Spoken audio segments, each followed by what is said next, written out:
Hi guys, so in the following video we're going to go ahead and make some organic insect repellent.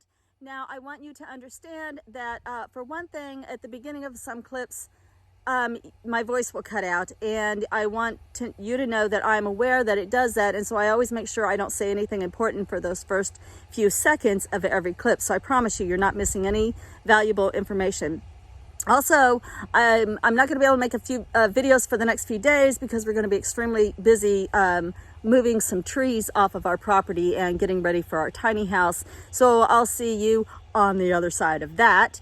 And also, in this video, I don't give exact measurements for any of these plants or even the witch hazel, because I do more of explaining why I chose the components that I chose. My Mac Daddy in this recipe is the wild bergamot, because I have a plethora of wild bergamot right now, and so that was my main ingredient. Let's say you have more lemon balm or you have more basil. You can increase and decrease as you have the plant available. Just understand the basics of why I chose what I chose, and then you guys make up your recipes for yourselves and see what works. That's the beauty of herbalism. Okay guys, enjoy the video.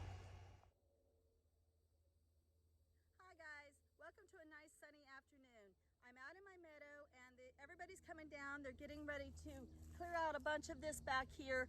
They're not going to mow it, they're just going to smash it down so that we can get in and out. We're pulling some trees out of there. So I was thinking, what a great time to harvest anything that I want to harvest back there. Now the other day I made the laundry video, and I was talking about when flies strike on my legs and how I don't want to have to use any more of this Deep Woods Off, this DEET product. You can read about all the ingredients and the side effects and stuff for yourself. Now today I do have it on my clothes because I just can't handle any more chiggers right now. So I did have to spray this on my clothes, and I would like to end the use of this and go into something more natural. And I was talking with Deb over at Spring Meadow Farm and Garden, and she mentioned mint. It's very good as an insect repellent, and I thought, oh my God, that's perfect. I just happen to have a whole field of bergamot, which is a member of the mint family, growing out here, and they're getting ready to smash some down, so it's a perfect time for me to harvest this stuff. And then I started thinking, what all else do I want to put in there? Well, these ticks and chiggers and mosquitoes are repelled by anything with really strong aromatics, and so any of your mints are going to help you out in that department. Lemon balm is also another good one for that. And believe it or not, I was doing some research, and even basil is good for repelling insects. So then I started thinking about, well, what do I want to use as a carrier? Because I'm not going to make an oil, because an oil would, you know, you can't go out in the weeds with a bunch of oil on you. You come back with a bunch of stuff stuck all over you, and you don't want to do that. So I needed to choose some sort of a carrier product to extract into, so that I can use, you know, in a spray bottled form, and put it in a spray bottle and use it in a spray form. So I started to get curious about alcohol, because everybody's always making hand sanitizer out of isopropyl alcohol. And so I got really curious about how this stuff is made, and I ain't no scientist or anything, but it's my understanding they just start with purified water, and they do something to alter its its chemical makeup.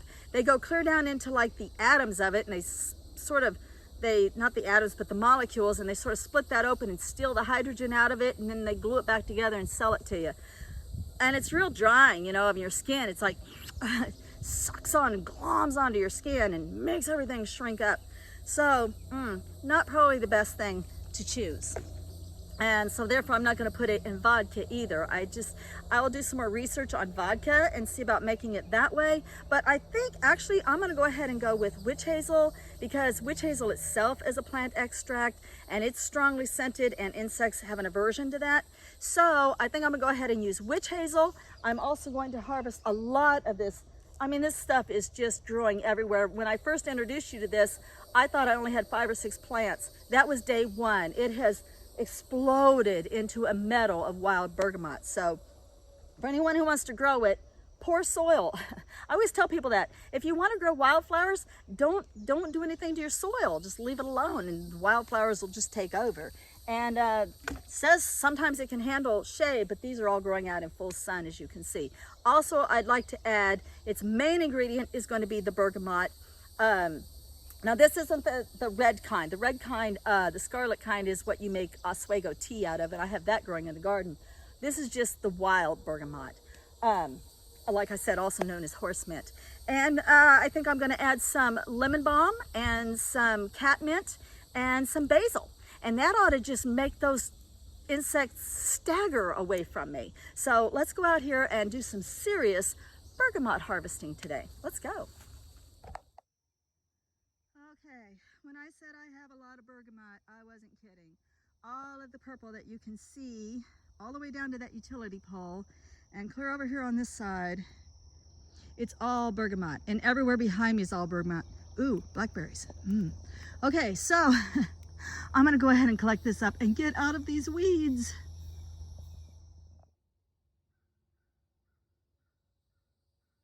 And don't forget to give the insects a chance to go home. So I always do that by just leaving my plant matter lying in the shade for 10 to 15 minutes. And I went ahead and picked myself a bouquet while I was down there anyway. Okay, so I'm just cutting up the bergamot into roughly 1-inch pieces. I'm cutting up the blossoms, the leaves, and parts of the stem. I'm not going to use all of these stems. I will say that it is overwhelmingly strong, kind of a peppery scent, very, very, very aromatic. I probably put it right underneath lavender. You can tell it's even affecting my voice. And so when I make my second batch of this, I'm pretty sure I'm going to do it outside. All right, I'm going to cut up the rest of my herbs. Remember, I have wild bergamot, lemon balm, catmint, and basil. And boy, am I having a hard time keeping the cats out of this. I'll be right back. Let me cut everything up. Okay, so I'm ready to assemble. So in no particular order, really, because I just don't think it really matters, since it's going to sit in a cool, dark place anyway. I'm going to do this one for 2 weeks, and then I'm going to do my second batch for 4 weeks. Boy, is that ever strong. And I only have 16 ounces of witch hazel right now, just actually under 16 ounces. So, wow, it's so strong. It's just that I'm like hypersensitive sometimes to really strong scents. That's why I don't do incense in my house. Anyway, I'm just going to go to the store and get some more witch hazel. I have to go to the store anyway. So let's see what that 16 ounces does. I really don't want any headspace on this. Let's just see where we're at. Okay, I'm clearly going to have to go get more witch hazel. All right, so, well, for purposes of this video, I'm going to go ahead and fill this up because I've got to run to the store and go get more witch hazel this afternoon anyway, but you guys get the general idea. You want to have your plant matter when you're making sprays like this. I'm just going to do this one fresh. Even though this isn't a medicine, I'm still doing this with fresh plant matter. You want your jar about 2/3 full, which that's just about right. And then had I had enough witch hazel today, I would have brought my witch hazel up to about this point so that you don't get any oxidizing. Make sure that you label this. So this is organic insect repellent. I wanted to make sure that my born on date, which is today, 6/29/22, everything that's in it today, it's wild bergamot, catmint, basil, lemon balm, all from my property, and purchased a bottle of witch hazel.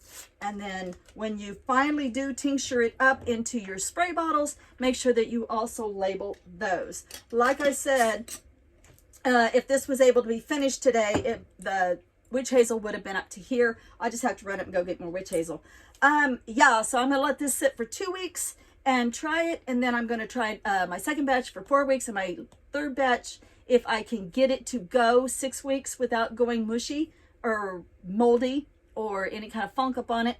I'm gonna try to get it to go for 6 weeks, and then we'll just see which one does best. Hope you guys enjoyed the bouquet. Let me show you up close what I got for you today. Today we have wild bergamot from my property, brown-eyed Susans for my property, and wild lilies. All right, guys, love and light. Take care of your health. Spidey, you need to go outside. Okay, I'm going to take the spider outside. Love and light, y'all. Blessed be.